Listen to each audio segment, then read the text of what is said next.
Recording live from the Lucky Number 7 Lounge, this is Dine, Drink Vegas, the podcast by and for everybody stuck at home, wishing they were in the land of neon lights and bad decisions. I'm your host, John, aka The Baller on a Budget, and you have found episode number 49, approaching a milestone. And this episode is called How the Tables Have Turned. We're also going to bring you a few news stories tonight, and we're going to talk about our drink of the day.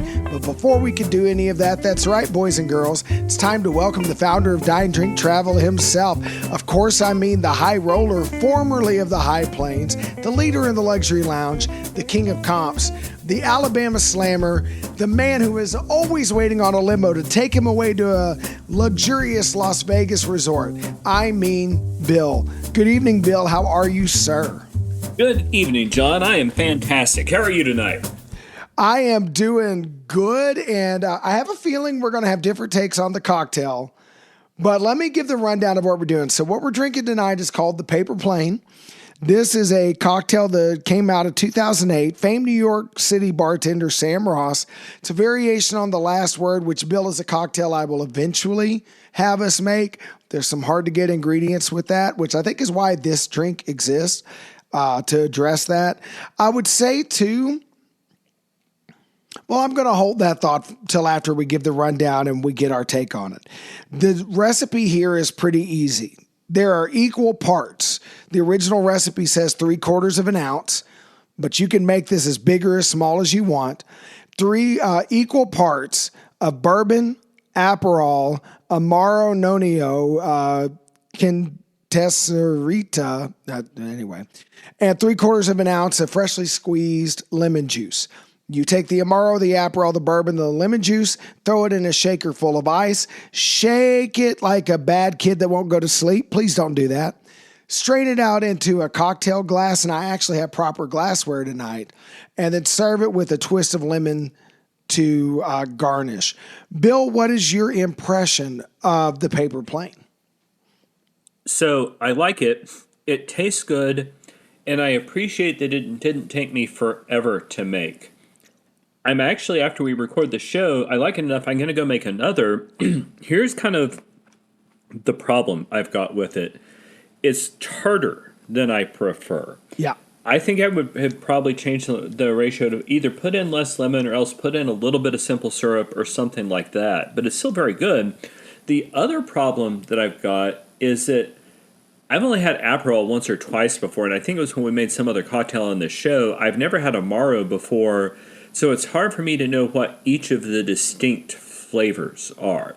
But I made mine exactly to spec, and I made it with Maker's Mark, and the reason why was I didn't have any idea how this was going to turn out. Maker's Mark is kind of my base bourbon when I don't know what I'm doing, and I want to mix something. And I did absolutely use the fresh squeezed lemon juice rather than that stuff from a bottle, because the fresh squeezed lemon juice is just better. Oh, yeah. And I tossed it with the lemon. So I like it, but it is super, super tart. What are your thoughts on this drink, John? So I'm really enjoying this one a lot. I think of this drink in 2 different ways.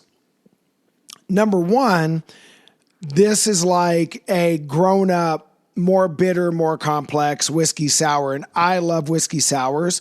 My biggest gripe with whiskey sours is if you drink several of them in a row, they start to get cloyingly sweet after a while, and a lot of bartenders make them way too sweet. So if you're a whiskey sour fan, but you're willing to drink something a little drier, a little less sweet, I think this is great for that.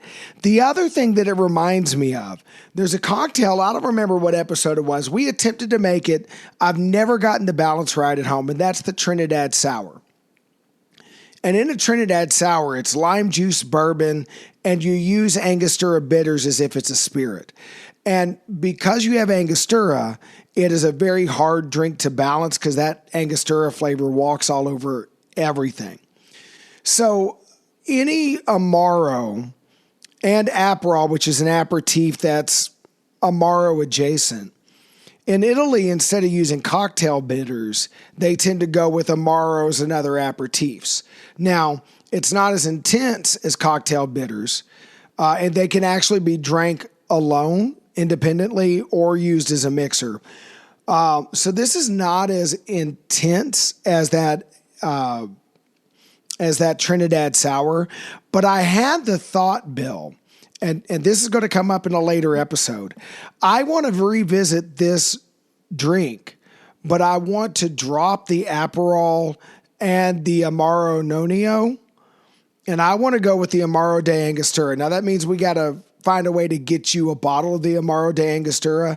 But I think if you did this with the Amaro de Angostura, you would have something that's not nearly as overpowering as the Trinidad Sour, which is doing with just Angostura bitters.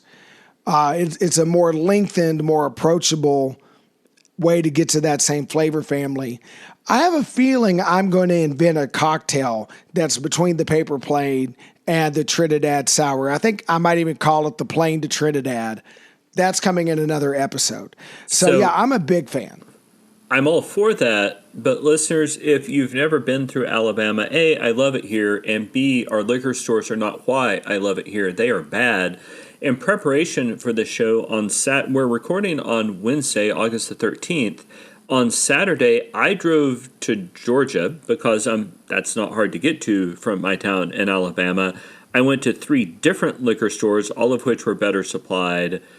Like there are some of these things John's describing that I can't get to. Right. So that's one of the reasons I tend to prefer the simpler cocktails. Is like bourbon we got. I tend to focus on the things that I can do easily with the ingredients we have available in Alabama. I will say too, you went with Maker's Mark. I went with Jack Daniel's Bottled and Bond. Now I don't buy a lot of Jack Daniel's Old Number 7. I think now they've got it down to 80 proof. It's not that I dislike Jack Daniel's. If there's a bar that Jack Daniel's is the well, great, I'll drink it. If there's a plane that the bourbon on the plane is mini bottles of Jack Daniel's, great. If I go to a party and we're drinking Jack Daniel's, great. I'm not saying that the standard Jack Daniel's is bad. It's just part of what you pay for with Jack Daniel's is the marketing that NASCAR doesn't pay for itself, right? Those commercials don't pay for themselves. The concert tours don't pay for themselves. At the same price point of Jack Daniel's, there's just better bourbons. And I know somewhere, if we have a listener in Tennessee, somebody just said, Jack Daniel's ain't bourbon, it's Tennessee whiskey. Legally speaking, anything that can be labeled as a Tennessee whiskey meets every requirement to be called a bourbon. So technically I broke the recipe because I used a Tennessee whiskey and not a bourbon. But from a mixicological point of view, same difference.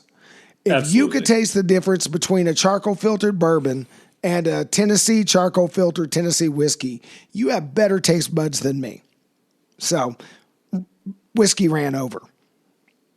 Fair. But no, I like the drink. I'm going to make another one later tonight. And when I make it, I'm not going to put in an equal part of simple syrup, but I'm going to add in a little bit of simple syrup to see if that mellows out the worst of the bitterness here. I think this is a case where your tendency to put the whole lemon or lime in when you shake in addition to the juice, you might leave that out too, because you're going to get some of the oils from the pith at that point, and that might push this over the edge. I would also encourage you taste both of the other ingredients while you're making it, just to get an idea of them. I will say this Amaro Nonino, that's quite enjoyable as an aperitif or a digestive. It is lovely on its own. So I think you should give that a sip. Outstanding. I will do that. And John, is this the sort of drink that you think you could get in the lobby of the hotel where our main story from tonight is? Actually, there's a pretty good chance because Bar Prohibition is a pretty good bar. And I would not be surprised if they could make this cocktail because they do a lot of other really great cocktails. And that means if I brought up Bar Prohibition, we must be talking about the Golden Gate. Now, we originally had this as a news item, but I wanted to make this the feature of the story because this is a big deal. Scott of Vital Vegas was the first one to break the news. Now it's all over the place. The Golden Gate, the oldest hotel in Las Vegas, right there on Main Street and Fremont, has pulled out all of their table games. They are gone. They're going to be replaced with electric table games and I would suppose some new slots. Now, Golden Gate is owned by Derek Stevens. The D and Circa will continue to have table games, but at the Golden Gate, they are no more. There's a lot of people who are angry about this. Bill, I'm going to say something controversial. I actually think this is a smart move by Derek Stevens. So, I don't know if it's a smart move. I will say I want to give credit to Derek Stevens. None of those dealers lost their jobs. They were all offered jobs as table dealers at Stevens' two other properties in downtown, or alternatively, if they just really loved the Golden Gate, in other departments there. So I want to give credit to corporate for when they made this decision, nobody lost their job. Yeah, and I do too. And I do get to, there's some downsides to this. For instance, you talked about the dealers. We're not just talking about the people in the semi-tuxedo that deal these tables during the day. No, this is a Derek Stevens property. That means dancing dealers, right? And I think there's a lot of outcry because the dancing dealers are going to be gone from the Golden Gate. I did tweet at Derek Stevens and I did not get a response that I have a solution. Dancing slot attendants. Scratches the same itch. I don't know if he'll go for it. Listeners, start a campaign. We'll create a hashtag. We'll all tweet at Derek Stevens, dancing slot dealers, slot attendants. We can keep the girls dancing in the Golden Gate. But Bill, I'm going to argue that this is a smart move for a couple of reasons, okay? And I'll let you respond to each one by one. Number one, I want to think about the Golden Gate itself. The Golden Gate is a postage stamp. That casino is small. There's not a lot of room. That pit area backs right up into bar prohibition. And all of those tables make it very difficult to get into the bar to get a drink.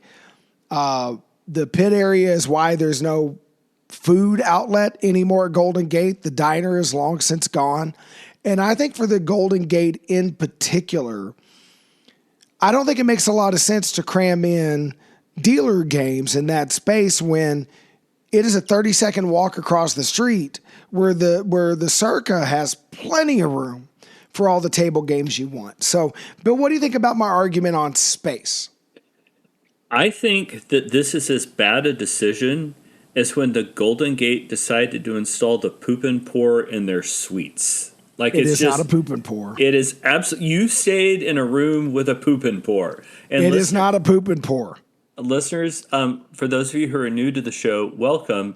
We've talked about this before, but John once stayed in a room at the Golden Gate where the shower curtain closed off the bar and the toilet. It was a poop and pour. This is that bad of a decision. The shower curtain, there was a curtain, not a shower curtain, but a room dividing curtain to separate the bathroom area from the rest of the room. The shower has its own closing door, as does the water closet. The toilet is not next to the bar. It's not.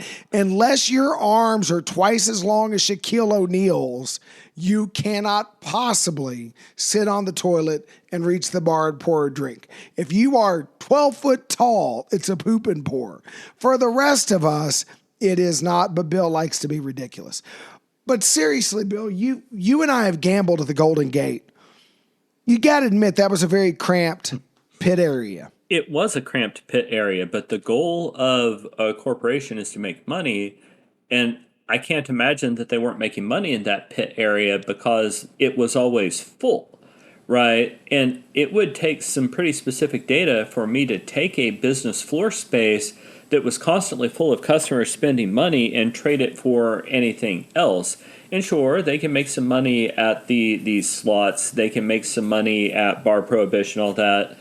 But these weren't empty tables. Every time I went in there, it was crowded and full. And granted, they had some friendly gambling rules, but still, the other thing is, like, Golden Gate's losing what makes it unique. The dancing dealers and just the dancing girls behind the dealers is something that made it unique. And if you're going to trade on your legacy as the oldest hotel in Las Vegas, you've got to do what the oldest hotel in Las Vegas does, and that's offer at least some table games. They've lost their legacy in this decision. So, no, I actually think it's a pretty poor use of their space.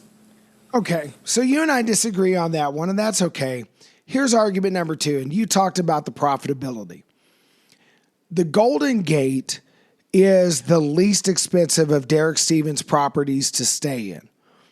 We know that people are betting less than they tend to bet. Bookings are down, gambling is down, and the clientele that is staying in the Golden Gate are not going to play in, they may be at the table, but they're going to play minimum and they're not going to be high rollers, whereas you have that over at Circa.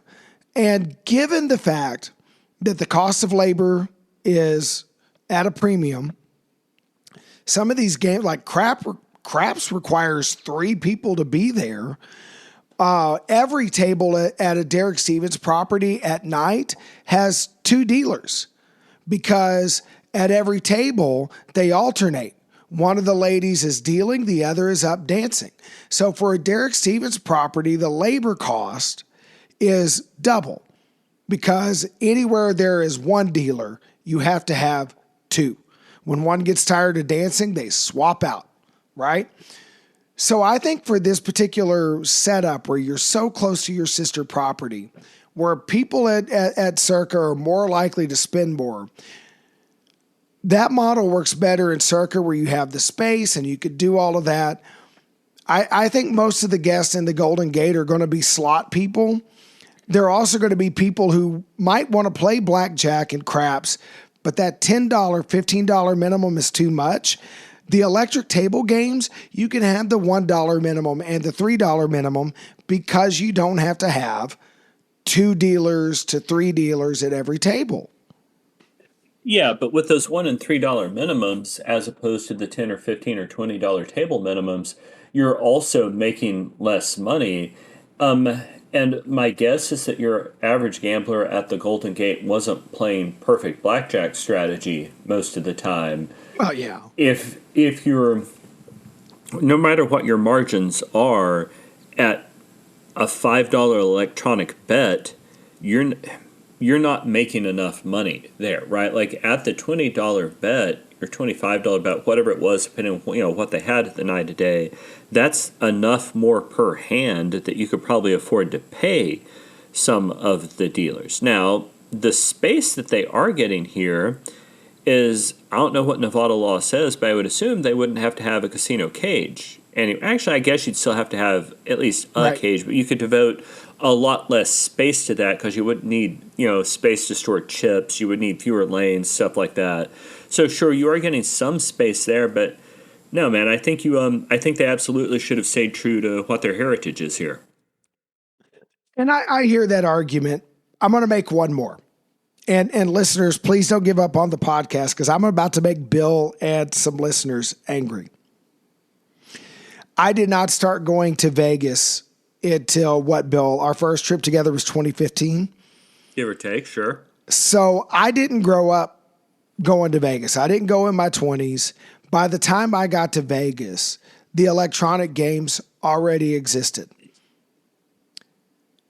And because my first experience in Vegas is where both were an option, the first time I played live blackjack, never mind that the minimums ran my bankroll pretty quick, I took a run at a table, and as long as you and I were playing together, it was fine.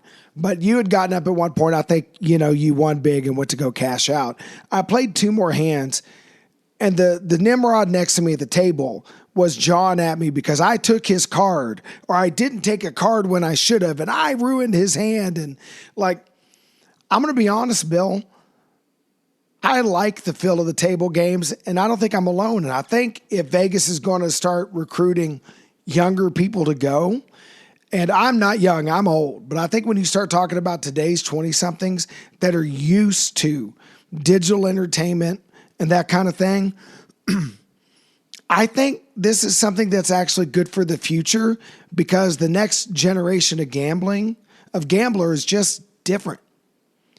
And I'm not saying that Vegas should get rid of all table games. I would hate to see that. But I think for certain properties like Casino Royale and like the Golden Gate that are smaller properties that tend to cater to lower rollers, I think let the table games be a more advanced and a little more upscale experience and give the new novice gambler something more approachable, something more comfortable. I think that's smart. Flame away. I hope nobody turned off the podcast. I think it is absolutely smart to give gamblers that option, but the thing about options is that there has to be something in contrast to it. So if that is an option that exists alongside physical table games, then great. I've played the electronic table games. Those are fun sometimes, but there is a different feel to the physical table games. And like this means I can't imagine why I would go in the Golden Gate. Like if I was ever there before, it was because I was gambling at the table games while I was staying across the street at Plaza or maybe at Circa. Now I just won't go in the first place. And while you do have to capture a newer generation of gamblers, people our age still aren't dead, and we tend to have more money and be willing to spend more of it on gambling than people in their 20s. So no, Derek Stevens is a better businessman than I am. That's why he's got all that money. Man, I don't see this working out, and I don't like the fundamental change in what Vegas is to have a hotel which claims itself on history and tradition, not even having a physical table game as an option. And I think Derek Stevens is gambling on, sure, you may not go into the Golden Gate, but you'll still go to Circa. You'll still go to the D. And I think he still thinks he's got a competitive shot at your money, just not in that building. I will say, too, there's a possibility, and I don't think this is all settled out yet, maybe like with craps, they do have the electronic craps table where there is a dealer and there is live dice, but all the betting is done electronically. And that way you only need the one dealer and there's less to worry about. I wonder if they'll bring that in so we can have a modern version of the more traditional experience with a little bit of convenience and a little more cost effective for the property. But Bill, I think we've beat that horse to death unless you would like the last word. I would not. We can move on to news. We have shared our opinions, and I do hope that our listeners will join us in comments or on our various social media platforms to tell us what they think. So I guess I will make that the last word. Listeners, tell us what you think about this choice. And tell Derek Stevens, if there's no dancing dealers, we need dancing slot attendants. It's got to happen. All right, anyway. All right, Bill, our first news item tonight, and we've only got a few, so this may be a short episode. According to the Las Vegas Review-Journal and other sources, they have started to pour actual concrete at the A's construction site where Flamingo once stood. It is tied to foundation work on the project. In seemingly related news, Scott of Idle Vegas tweeted a photo Saturday morning of the unfinished stadium in Sacramento, where they poured concrete in 1989, because Scott still says this isn't happening. I think the fact that they're pouring concrete means it is happening. We've talked about this before. It may not happen under Fisher, but what's different here is this is Major League Baseball, and they've made a public commitment to it. I think we are far enough along now that Major League Baseball doesn't let this fail. They may let John Fisher fail. I don't think they let the stadium fail.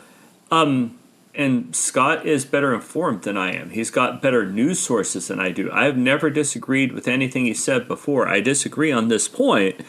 I think that this stadium happens kind of sort of more or less, give or take, as it goes on the originally posted schedule.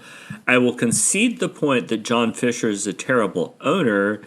I wouldn't be surprised at all to see Major League Baseball force him to sell at some point. John, do you think this happens? I do, for all the reasons you said. And again, I think Scott is right that John Fisher is not going to fork up the money to do this. I don't even think he has it. I think he misses what you just said. I think Major League Baseball intervenes. And I do agree to Scott's premise. Look, if Major League Baseball doesn't intervene, if you and I are wrong about that, then Scott is right. Because if it's left to John Fisher, this isn't going to happen. And I think Scott is on it 100%. But where you and I differ from Scott is we both think Major League Baseball is going to jump in there. And I will say this, Scott knows more about Vegas than you and I do. He just does. And he has impeccable news sources. That's why every episode we grab as many of his stories as we can. We always give him credit, but like the guy knows. He admits he doesn't know much about sports ball. He's not a fan of sports. He doesn't watch sports. You and I are not athletes, but we've both grown up as fans. And we're the kind of fans that didn't just pay attention to on the field. We pay attention to what happens off the field, what happens with management, what happens with ownership. And you and I also have both worked for giant bureaucratic organizations like Major League Baseball. And I think that gives us a lens, and I could be wrong. And you know, Scott, if you hear this and we're wrong and you want to beat us over the head with it in 6 months, we earn it. But the reason I think Scott is ultimately wrong is in his calculation, he doesn't factor baseball. He just thinks about Fisher. And I think that's why we're right. Yeah, I think so. And this is a pretty significant marker. And other news about significant markers, according to KSNV, Lake Mead water levels are going back down after a better stretch the last couple of years. And you've heard us talk about this every few episodes, but that's because it is particularly important. Lake Mead is the absolute lifeblood of Las Vegas, and with no Lake Mead, I don't know how Vegas makes a go of it. But water levels at Lake Mead are 7 feet lower than they were in 2023 and 2024. And it is presently projected to reach its lowest level ever recorded in 2027. Now, there is some good news. There is the new interstate compact that they're working on between the states and the Colorado River Basin. The Colorado River, the Southern Nevada Water Authority is one of the more effective local government agencies in the U.S. But still, folks, when you're in Las Vegas, be as careful with the water as you can, because none of us wants that city to go away. And it's the desert. Like here in Alabama, water falls from the sky. I think they call it rain. Wow. It happened 3 times earlier today. That if you're in a place like that, God bless, that's not their reality out there in the desert. No, I mean, we don't get a lot of rain where I live. Vegas gets even less, and it is alarming. And I am hopeful something will be done to preserve some of that water for Las Vegas. Because honestly, everybody thinks Vegas is who uses all that water. It's not. It's going other places. But yeah, unless there's record snowfall the next couple of winters, Vegas may have a problem. All right. Oh, this is definitely a Bill story. And well, a reminder that... okay. Well, I don't mind. Yeah, because It's my turn. And a reminder that Las Vegas and its suburbs is a place where real people actually live when they aren't on vacation. Fox 5 reports that Summerlin South Little League defeated Lone Park Little League from Alpine, Utah, 6-3 to advance to the Little League World Series in Williamsport, Pennsylvania. It's the 3rd year in a row that a team from Las Vegas has made it that far. Coach Bill, when will your Little League team make it to the World Series? You know, I am proud of the fact that every year I take a group of randomly selected 10-year-olds. We somehow win 60 or 65% of our games, and then I quit. When I lived in your town, my younger kid was on a travel ball team where the coach got a wild hair up his butt, like, let's all drive to Vegas and play baseball in Vegas in June. And there is such a thing as a dumb question. And what the dumb question there would have been me going home to Rachel and being like, sweetheart, can I take our boy to Vegas to play baseball? And I know what the answer would have been, and I can't afford a divorce. Like, I've got bills to pay. But the reason that I put this in the run sheet is we think about Vegas as a vacation destination, and for most of us listening to this podcast, it is. But no, it's a real city. It is a vital piece of America. People do regular life things there, and one of the things they do is they take their kids to baseball games, and they've been very good at it for a large number of years. Well, maybe someday, buddy. Maybe someday. We in Alabama don't play Little League. We call what we about 15 months ago quit calling Dixie League, and now I think we call it something like Diamond Youth Baseball, but reasons. And most of because the country, of Diamond Sugar. Yeah, sure. Let's go with that. And in our last news story for tonight, according to the New York Post, tipping is down drastically in Las Vegas. Some servers are saying it's down by half, blaming various causes. One cocktail waitress quoted in the story said she used to get 80 cents a drink and now averages 10. A supervisor at Pink Box Donuts said he used to get $200 a week in credit card tips and is now getting between $100 and $150. So, folks, when you go to Vegas, take care of the people who take care of you. If there's a cocktail waitress getting an average of 10 cents tip per drink, what that means is that most people aren't tipping her at all. And that doesn't have to be a lot of money, but if you're sitting at a slot machine or if you're, playing cards and somebody brings you a free drink, tip them $1 or $2. And if you don't have $1 or $2, talk to the table dealer. They'll give you some $1 chips. Your cocktail waitress will know what to do with that. But that's one of the reasons I always take $1 and $5 bills with me in Vegas for small tips, like things like that. There is no reason in the world somebody should be averaging a 10-cent tip per drink. Like that's just terrible. John, please tell me that you tip the people who help you in Vegas, please. So, Bill, I have a system. I bring $5 bills, $2 bills, and $1 bills cash with me in Vegas. And what I like to do with the cocktail server, I will give two $2 bills on my first drink, and then a second $2 bill and a third. Now, after that, I'm going to switch to singles. But after they've gotten a couple of $2 bills off me, they know who I am.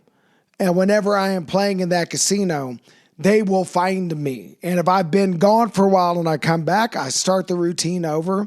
And, I'm mostly a video poker player. Tipping your cocktail waitress well, or bartender if you're sitting at the bar. If you're sitting on a floor machine, the cocktail waitress. Tipping well on your comped drinks is the best way to make sure the comped drinks keep coming. Don't play at the bar if they have the light system. Play at the game machines on the floor. I have never had my video poker losses come out larger than what my bar tab would have been, even with tips. You can get tanked on a few $2 bills and a smile and a thank you to a waitress. Please treat these people with kindness. I know we're mad. I know the companies are price gouging. Don't punish the workers. They got to eat too. Yeah, it is not their fault. Whatever it is you're upset about, it's not that lady's fault. Right. She's working hard. All right. So we're out of news stories, but I am going to throw something out there just because Bill and I usually talk about our next trip when we get off air, but I kind of want to throw this out on the air. So, Bill, we have not buttoned down our plan for one of the nights of the trip. And our buddy Mike, we had not planned to go downtown at all. Our next trip's going to be at the W, centered around the Mandalay Bay complex. We hadn't planned to go downtown. We had thought about going to Brewdog one night. But what about Pizza Rock downtown? Do we need to adjust our plans? And then he sent that video of Jesse Ray's barbecue with whatever that tower of diabetes and heart disease was. And that looked good too. What do you think, Bill? Do we stick with Brewdog? Do we go downtown, or do we go get disappointed because can Nevadans barbecue? I mean, we both grew up in Texas. I don't know. So I don't know if that part of the trip happens or not. For one thing, on Saturday after pool day, I really still want to go have happy hour at that steakhouse there. Yeah. And so I don't know when we fit this meal in, because I don't want to do the sort of drinking we're going to do in downtown on the last night of the trip, because that makes the plane ride home super painful. So if Pizza Rock happens, cool. I don't, as a practical matter, know when we fit it in. What if we do the happy hour at the steakhouse on Sunday? That could work. I guess the question's going to be how are we feeling at the end of pool day, and how many bets do we have on whatever football games are going on that Saturday night? Right. That's fair too. Although Pizza Rock does have TVs. But yeah, I don't know. We don't have to reach a decision tonight. We've got 15 days and some change to make a decision. But I think it's worth a conversation. But we're not going to bore the listeners with that. But when we do decide and we do it, rest assured we're going to milk 3 or 4 episodes worth of content out of that. Thank you so much for listening. We're glad you did. Bill, tell the listeners where they could find more of our content. Listeners, you can find us on YouTube at Dine Drink Vegas, where we do short and focused videos which help you plan your next trip to Las Vegas. You can also find us on YouTube at Dine Drink Travel if what you're interested in is airline travel and a couple of high-end bars and hotels and places which aren't Vegas, although that's where we keep our Las Vegas Airport Lounge reviews. You can find us on every other social media platform, whether it is X or Blue Sky or Facebook or Instagram, or I'm sure there's some I'm forgetting, at Dine Drink Travel. And on X, I regularly argue with John because that is a thing we do. John, where can they find you on X? On the platform formerly known as Twitter, I am at Dine Drink John. I'm happy to talk to you about Las Vegas, about why the Dallas Cowboys break my heart, about bourbon, about coffee, about barbecue, about allergies in West Texas, apparently, and anything else you want to. We know there's a ton of podcasts out there. Thank you so much for taking the time to listen to ours. If you have a friend planning a trip to Las Vegas or an enemy who hates listening to old fat white Southern men talk, either way, share this podcast with them. You'll be helping us grow our channel so we can keep bringing you this content. We will catch you for our celebration of episode 50. But until then, happy travels.